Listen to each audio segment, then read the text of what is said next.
So welcome. A bookseller sells 40% of his books and still has 420 books. How many books did he have originally?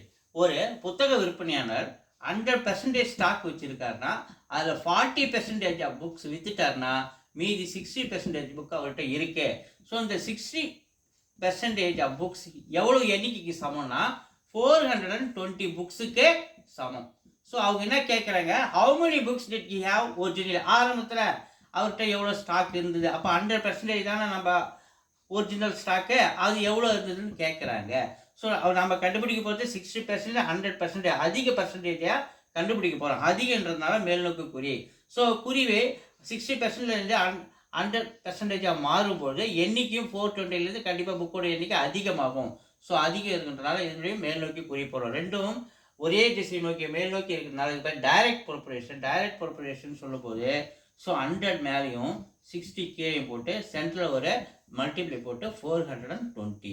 So 0க்கு 0 cancel, 6 table வச்சா 42, 7 times 100 into 7 700. So ஆரம்பத்தில் அவர்கிட்ட எவ்வளோ book இருந்திருக்கணும், 700 books இருந்திருக்கணும். B is the answer.